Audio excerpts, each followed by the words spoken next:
Hi everybody, welcome back. This is November 3rd. It is a Friday. Today's discussion is pretty much going to go over the review of the Red Scare document that we got yesterday in class. I'm going to go through each information, each section. So if you have the graphic organizer from Thursday, make sure you print that out, or if you have it, get it out now so you can put the information in that I'm going to go through here today. So I'm going to go through each one kind of quickly in a matter of 2 minutes each. So if you have that, you can use that. I will show you the online textbook, the text actually as it says in the book, so you can get that information down from what you have. All right. Today's document, as you see here, what do you know about communism, origins, goals, needs, leadership, anything you may know about communism. What do you know? Put that down here. I do afterwards go over some ideals of communism, and it's in your book as well. So the government owns all land and property. So there's no private ownership of anything, any business, any land, anything that is possibly that could be controlled by someone that privately in the country will be now owned by the government. There's only one single political party that controls the government. There's no Republicans and Democrats. It's only one party at that point, and especially if you look at Russia, which is the prototypical communist nation, you're looking at the Communist Party in Russia. The needs of the country always will take precedence over the rights of individuals. This is the number one aspect of communism here, is that the individual's rights are going to take a backseat to the needs of the country. So if someone is going to have their rights violated, this is what's going to help make that happen. All right, so that the rights will be violated and the country will always take precedence. The rights of the country will always take precedence over the needs of the individuals.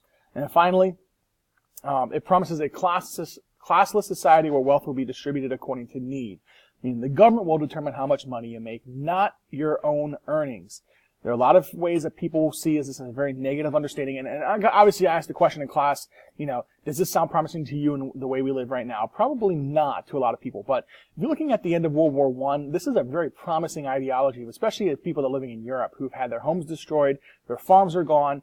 Everyone's missing out on everything they could possibly want here, what they had before the war. So they need an easier way, an easier, more confident way of understanding how they can build themselves back up. And communism leads them to that, goal, or at least that ambition for them to quickly rebuild themselves to the way things used to be.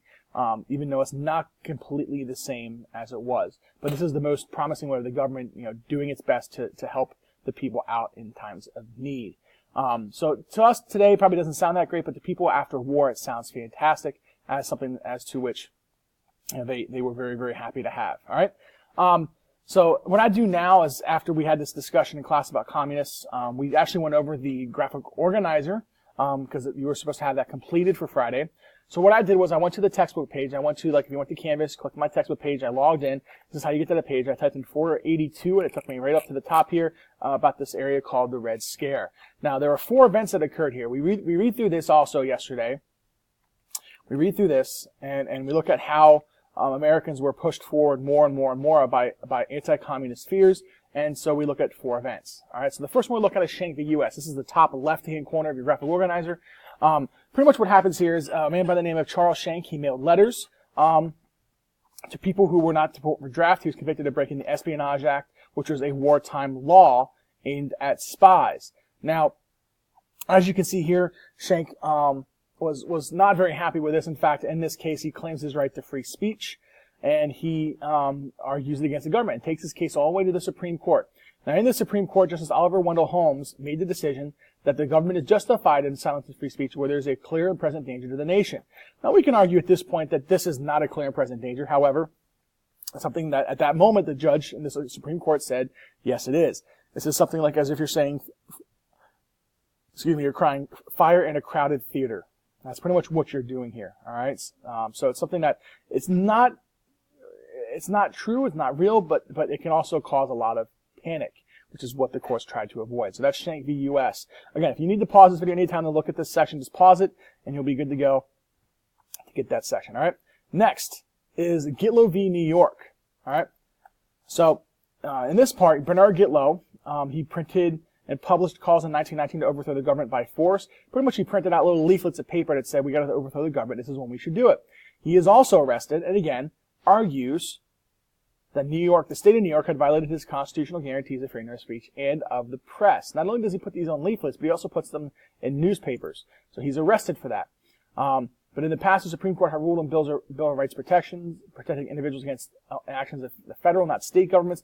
Because the state government was the one at work here, the Supreme Court usually would have ignored this case and would have just left it to the state to decide. The Supreme Court takes this action and pushes it further, and many people thought the Supreme Court overstepped their boundaries here in this case. But essentially what it does is it essentially says the conviction against G.O is upheld, saying that he had indeed urged people to violent revolution. Now, at the same time, it also affirmed the 14th Amendment, when it protected civil rights against restriction by the state governments. So what it says is anytime the state government has a problem with somebody, the state government can step in and say, you know what, we can restrict civil rights if deemed necessary. So this is G.O v. New York in this case, and then this will be the second court case. Again, both of these things are pretty similar, Shank v. U.S. and G.O v. New York, that these men both did something that warranted them to get arrested. They both argued free speech, and the Supreme Court rules against them. All right. Next is the Palmer raids.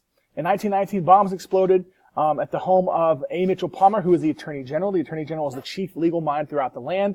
Not legal mind, but the chief lawyer throughout the entire country. He's appointed by the president to be that, to do that job.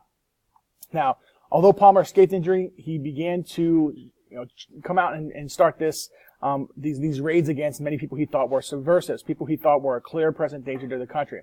So what he does is he gets the entire Justice Department behind this, and he sets up a special force to conduct raids to arrest suspected subversives, or people trying to subvert or overthrow the government. All right. The targets included communists, socialists, anarchists, people who opposed the government, and he zealously worked on the night of December 31st. He stated that any movement, however cloaked or dissembled, designed to undermine the government will be met with unflinching, persistent, aggressive warfare. Essentially, he is going to find any sort of movement that he finds, no matter if it's cloaked, if it's dissembled, even if it's not a movement at all, he's going to go and pretty much go to war with those people, meaning he doesn't have to have all the evidence necessary, but instead of using that evidence, he goes forward and he goes and he arrests thousands of people in 33 cities. Thousands of people are arrested in these cities, and 500 or more of them are later deported or sent back to their homeland. So Palmer is really kind of going forward here and saying, you know what? I see this as a problem. I'm going to go do it myself. No one else is going to do it better than I can, and I'm going to be the one that's going to make these changes. And he's going to arrest people wrongfully in many cases because he thinks they're a threat. And again, he states that no matter how cloaked it may be, cloaked or dissembled, is designed to undermine the government. If he thinks it's going to undermine the government, he will act. And he does. He goes to 33 cities, or gets the Justice Department into 33 cities, and he arrests thousands of those individuals, and he deports 500 of them. So again, at this case, it seems like more people that are accused of crimes here at this point are guilty until proven innocent, which is exactly the opposite of what we'd expect today. We are innocent until proven guilty in the 21st century. It may not seem like that by many cases, depending on what you read in the news. However, at this point, this is definitely the case here today, where it's guilty until proven innocent, and that is not the way things should be. All right. Next, the last one is the case of Sacco and Vanzetti. These two men are workers at a shoe factory, and there's a murder and a robbery at a shoe factory, and around the same time that these men were there, Sacco and Vanzetti. These two individuals were captured by police, and they believe that these two men who were Italian immigrants, they were connected to the crime. One was a shoemaker, the other one was a fish peddler, someone who sold fish. Both of them, they believed were anarchists, and both men were believed to be attached to this crime because the police found guns on both men when they were arrested, and Sacco's gun was the same model used in the crime.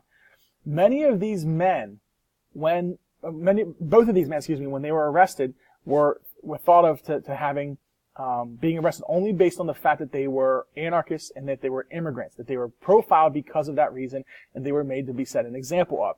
There is not enough evidence here in today's criminal society to convict these men of murder. However, because Sacco's gun was the same model as the one used in the crime, that was enough evidence they believed at that time was enough to put Sacco and Vanzetti to death by the electric chair.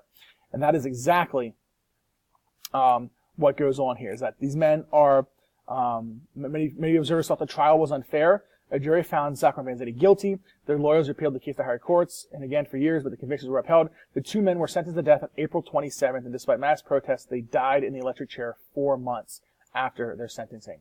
So many Americans, even at this point, because these men were immigrants, the evidence was not very good to convict these men, and many American citizens thought that this was really, really wrong. But through these 4 instances, you can definitely see how scared Americans were with people that were going to stand up against the government and act out. And again, America was going to do whatever it could to end those issues. And if they could, and they were going to, they would excuse me, they would do everything in their power to make that happen. All right? So we just reviewed these on Friday, and then we're going to start next week on the beginning of the politics of the time. What do the Americans call for? Obviously, the politics in terms of against communism is very clear, but what do they want out of their presidents? And we're going to talk about that next week. Everybody have a fantastic day. I will see you next week.